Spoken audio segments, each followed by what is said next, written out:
I'm here, my boy Jeremy. We're here to present you our MLB On Deck segment for Tuesday, June 4th. If you're new to this channel, please make sure and click the subscribe button below. This so you can watch all of our MLB, NBA, and NFL videos. And if you haven't came and checked out our website here at dfscheatsheet.com, you're absolutely missing out. We have all the tools to help you compete with the pros day in and day out, including the complete optimizer, tons of content, daily FanDuel, and DraftKings cash lineups. Hey, we're truly a one-stop shop for all your DFS needs. So make sure to come check out the site here at dfscheatsheet.com. So, hey, what up, Jeremy? How you doing, bro? Yo, what's up, man? Man, today's slate is completely opposite compared to yesterday's slate. We got 15 games. Almost every single team in MLB is playing today. So, hey, we're not going to be – hey. What do you mean almost? That is every single team in MLB. Yeah. So, hey, we're not going to be able to cover, every single game, every single, really, really good spot. But I feel like I got it to nail down to about 6 really good hitting spots. Jeremy has a couple really good pitching spots for you guys. As always, this video is a little bit more of a overview, get you a general idea of where we're at. If you want a more in-depth analysis on today's slate, make sure to sign up for our site, get your 14-day free trial, and check out everything we got, man. We got a ton of different MLB stuff every day. We got NHL up as well. On the weekends, we have MMA, PGA, NASCAR. Hey, we got a bunch of stuff, so check it out, dfscheatsheet.com. And, hey, man, I'm ready to talk some baseball. Yeah, for sure. Cool. So I'm just going to jump into it. We'll start with the bats. There's two teams that are pretty obvious for me.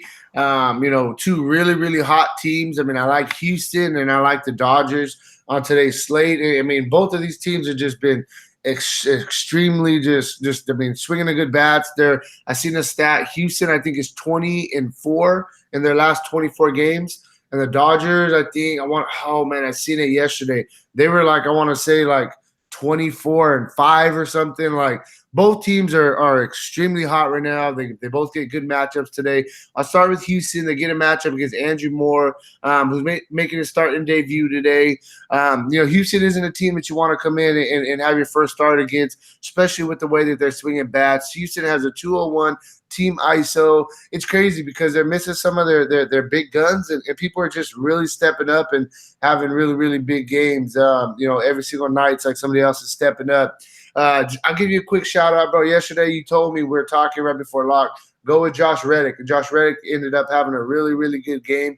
He's one of those guys that's been really stepping up and really swinging a good bat. Bregman as well. You got Bregman. You got Brantley. You got Derek Fisher in the top of the order, who's coming in very cheap. Chironis hit a home run yesterday. You can definitely look at a bunch of these Houston guys going against this young guy making his debut. Moving on, the next team I'm going to look at, I quickly talked about them as well. You got the Dodgers. They get a matchup in Arizona, which is a really, really good hitter's park. It's going to be hot there. It's starting to heat up. Around baseball, it's starting to heat up just in general. I literally just walked outside right now. It's 9 in the morning, and I was sweating already. So, that's really where we're kind of getting at with MLB, and when it's hot, balls fly. So really quickly talking about the Dodgers, they get a matchup today against Eric Taylor, who gives up a 35% hard contact rate, 243 ISO to lefties, 143 ISO to righties. So guess what? You want to target him against lefties, and what do the Dodgers have? A bunch of big lefty bats with some high team ISO. With some high ISOs. As a team, they have a 219 team ISO. I'm going right to all the lefties. You're looking at Jock Peterson, Max Muncy, Cody Bellinger. Yesterday we were talking about, of course, Seager heating up. He hits a 3-run homer. He's had 4 home runs in the last 9 games. You could throw him in there. Even Verdugo as well, I think, is definitely in play. You got to really like the Dodgers lefties in Arizona. It's going to be hot going against a young pitcher. I think that's the second spot I'm really going to be looking at. After that, we'll move on. I'm going to go to Chicago. We're going to go with the Cubs. The wind's going to be blowing out a little bit today. The Cubs get a matchup against Jeff Hoffman. 31% hard contact rate, 143 ISO to lefties, so he's pretty good against lefties, but he gives up a 375 ISO to righties. So, you want to look at these Cubs righties. Chris Bryant, Javier Baez, Wilson Contreras, you can look at. Almora, if he finds himself in the top of the order, sometimes he leads off against righties. I think that he's definitely in play. And I have a quick question for you, just because you know a little bit more about baseball. The past couple of years, I've been crazy targeting the Cubs, and this year for some reason that it's just like I feel like it's never the right spot for the Cubs. Like, what do you think about the Cubs this season compared to the past couple seasons? I mean, they still have all the big bats in their lineup.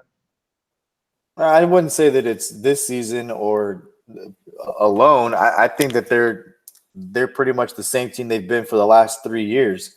That's what I meant. Is like I've been targeting them a lot, but then this year they just haven't really I haven't really found them in my roster so much this year. I would probably say that's, in all honesty, without getting into a deep conversation about it, I would say that's probably the way that you have changed your research process a little bit as you become better at playing MLB, and the points of emphasis you're looking at have probably changed. Yeah, no, that definitely makes sense. The other thing to take into consideration is that, one, it's still been very cold, and we're still very early in the year, and it's been very cold in Chicago, and it's not an environment when it's 43 degrees in Chicago and it's overcast and the wind's blowing in that you want to target Cub bats. It's just not a situation you want to do that. But as it gets hotter in Chicago, and as that's a ballpark where the wind can blow out at as much as 25 miles per hour, and we've seen a ton of home runs be hit there. It's just, I'm sure as we get into summer and it warms up there, that's a place that you'll start to target. Right. Yeah, but I definitely like the Cubs today going against Jeff Hoffman. A couple other spots that are really standing out to me. I haven't really been looking at Boston too much this year. That's another team as well that it's weird. I haven't really, been on them too much. I like them today a little bit. There's a little bit of a weather concern, so we got to kind of wait on that. But they get a matchup against Glenn Sparkman. He gives up a 31% hard contact rate, 250 ISO to lefties, 0.034 ISO to righties. So you definitely want to target him with the lefties. You're looking at Benintendi, Devers. You can look at Chavis as well. But Boston, they have some big time bats from the right side that you can definitely still look at. Mookie Betts, JD Martinez, Bogarts. Those three guys really stand out to me. That they're the guys you can pretty much look at every single night. They have a little bit of upside. So I think Boston is in a good spot. Like I said, a little bit of a weather concern, so we've got to kind of wait on that. And then, hey, man, next team I'm looking at, we're going right back to the well. We like targeting teams in Texas. Last year, Texas, that ballpark gave more runs up than any other stadium. Good matchup today for Texas going against Dylan Bundy. He gives up a 152 ISO to lefties, 328 ISO to righties, though. And then Texas as a team, they have a 209 ISO. You're looking at guys, probably you want to look more at the righties, but I definitely think that the lefties are still in play. You're looking at Danny Santana, Elvis Andrews, Hunter Pitts. Those are the righties that really stand out for me. And I'm still going to be looking at, the Mazzaras, the Chews. Is Gallo hurt, or we just don't have him projected in the lineup? Do you know? Yeah, I haven't looked, to be honest with you. Okay, no problem. Like I said, we don't have him projected. So if Gallo is in the lineup, Gallo he's on the IL, dude. Okay, yes, I haven't looked at Texas in a couple of days. Okay, so that makes it. So yeah, Gallo has a back issue. The what? He has a back issue, so they put him on the IL. Got you. Yeah, so I'm looking, 1 through 6 in the lineup. You could throw in Odor. Odor's he hasn't really had no crazy game this year, and in Odor, he always has, a couple crazy games a year. This could be a spot if he's moved up in the lineup a little bit. He could definitely be in play. Like these Texas bats, though, going against Dylan Bundy, who I don't think is a very good pitcher. Outside of that, last team I'll quickly throw in there, I like the Washington Nationals at home. They get a matchup against Ronaldo Lopez. He gives up a 39% hard contact rate, 254 ISO to lefties, 230 ISO to righties. You can look at both sides of the plate against him. He's getting hit hard against. I definitely think that, pretty much this whole lineup for Washington is in play as well. So just to kind of recap it real quick, I'm looking at Houston, the Dodgers, the Cubs are in play, Boston, Texas, and then throwing some Washington as well. That's really where I'm at with bats. Did I miss anybody? What do you got for pitching? Kind of where you at so far? Yeah, so a couple of things that I'm probably going to be on the other side of the equation on that you like. You mentioned Boston, and you like Boston. I actually like the Royals in this spot, and you take a look at what their ISO numbers are against left-handed pitching. They've got a couple of guys that have really big ISOs against left-handed pitching, and then you take a look at Rodriguez, and Rodriguez, that's his Achilles heel. Rodriguez giving up a 347 ISO this year to left-handed bats. You look at 2 of his last 3 starts where left-handed bats got him, starting with the Toronto game where Tellez got him, actually starting with the Colorado game where he struggled with the left-handed bat in that game that kind of got Colorado going a little bit. And then Tellez is the guy that I've mentioned day in and day out when Toronto's facing a left-handed pitcher that he's a good one-off play against lefties because he's got like a 296 ISO for his left-handed pitching this year. So there's some left-handed bats. Alex Gordon having a really good year. But the guys who were, Monda's switch hitter, he'll bat from the right-handed side, and he has really good power numbers against left-handed pitching. So I know that's a little reverse because he gives it up to lefties, and you got a guy who's going to bat from the right-handed side. But they do have guys who just absolutely smash left-handed pitching. And I'll put it in comparison to what I said yesterday on the deep dive about the Padres. Aaron Nola is a guy, extreme splits from an ISO standpoint against left-handed bats and right-handed bats. But there was 2 guys in the Padres lineup that absolutely smashed right-handed pitching, and one of them was Franmil Reyes. So Reyes is the guy who got to him first and kind of started the beginning of ruining Nola's night. So, I like Kansas City. I like Baltimore a ton against Drew Smyly in that environment. I like Baltimore probably more than I like Texas. The reason I say that is Dylan Bundy hasn't been terrible this year. He gives up a 328 ISO to righties. He's been tough on lefties, and this is a lineup that's got a ton of lefties in it. And the lefties in that lineup have been really, really tough on left-handed pitching. So, I'm not saying that the Rangers can't go off tonight for 6 or 7 runs, but I like Baltimore and their bats and their ISO numbers against left-handed pitching more than I like Texas and their right-handed bats that they're going to have tonight. Their left-handed bats they'll have tonight against Dylan Bundy. Those guys just have better numbers against left-handed pitching. Mazzara with over a 250 ISO against lefties. Gallo, who's on the IL, with over a 250 ISO against lefties. They've got Hunter Pence is the one right-handed bat that against lefties has been extremely, extremely high, but they're facing a righty and their ISO numbers are a lot lower versus right-handed pitching than they are against left. So I probably like Baltimore more. So that's 2 teams right there that I probably like quite a bit more on the other side of where you're at. And then I think you have to take a look at a couple of other spots. Look, Detroit, Tampa Bay is going to be in a really good spot today. They're facing Carpenter. Carpenter gives up a 222 ISO to lefties and a 328 ISO to righties. We know Tampa Bay can hit for a ton of power. It is in Detroit. We'll have to take a look at the weather there and see what the conditions are. But, if it's very cold, then obviously that bumps down a little bit. But we've seen some teams that kind of mirror Tampa Bay from a power standpoint go in there and put up enormous numbers against their pitching. We know that they've got a top 3 worst bullpen in baseball. That's the Detroit Tigers. We know their starting pitching is not sound, and this is a really good spot. And I look for this over the course of this series where Tampa Bay will put up a ton of runs here. Yeah, for sure. No, definitely. Like I say, it's a monster slate. So there's a lot of spots we can look at. Pitching wise, what you got for us? Yeah, pitching is. Look, the slate's huge, right? And there are some spots to definitely take a look at and dive deeper into, and that's what we'll do on the deep dive. But right off the bat, Ryu in the desert looks pretty good. It's 11-2. He's the most expensive pitcher on FanDuel. He's 11-5 on DK and the most expensive pitcher on DK. I'm sorry, he's 11-3 and the second most expensive pitcher on DK. 11-2, the second most expensive pitcher on FanDuel. Strasburg at 11-5 is the most expensive guy. And I'm going to tell you right now, that's probably the 3rd spot that I will be contrarian in tonight. The Chicago White Sox, I've mentioned it over and over and over again for the last week and a half. They have some right-handed bats that have outstanding power numbers against right-handed pitching. Strasburg has changed the way he's pitched this year. He doesn't have the same velocity.